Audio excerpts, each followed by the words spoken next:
celebrity-endorsed dictator of the most corrupt nation in Europe. Zelensky is now shaking down our cowardly Congress for more cash at the very moment our own economy and our own borders are collapsing. Watch.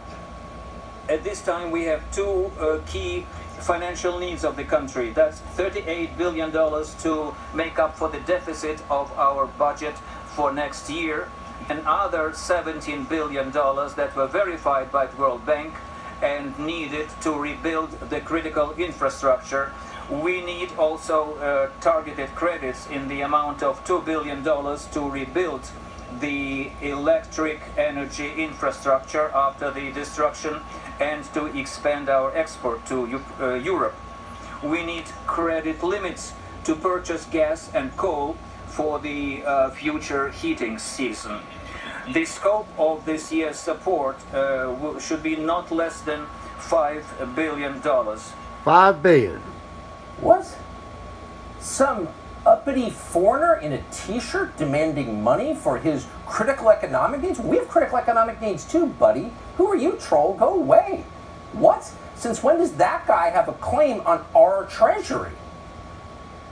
So this is the job of people like Sandy Cortez, to remind us again, to break the spell of hypnosis the U.S. Congress is under. We don't owe this guy anything. Not one thing. Good luck, pal. That's it.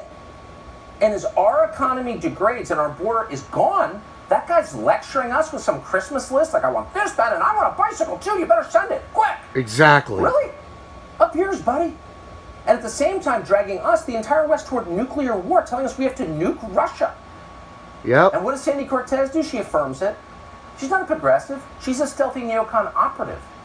The entire leadership of the so-called progressive movement is that. They're totally and utterly corrupt. Is anyone on the left pointing this out? Has Cenk Uygur said a word about it? The so-called radicals at Chapo Trap House? The Atlantic Magazine, NPR, MSNBC, are these left-wing media organizations always telling you how deeply they care about oppressed peoples? All of them calling for radical race war every day. But when actual civilization-ending war looms on the horizon, they're cheering for it. Right alongside the Pentagon. We're going to stay with our efforts to support Ukraine for as long as... I don't. We will not waver from our commitment to support Ukraine as long as it takes. We will continue. We're not the world police. For as long as it takes. You're already north of $15 billion in terms of those commitments. $15 billion. As long as it takes. As long as it takes to do what?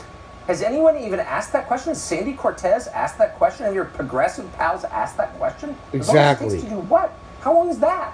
What's the goal? And at what cost? And what's the risk? Should we weigh those? No.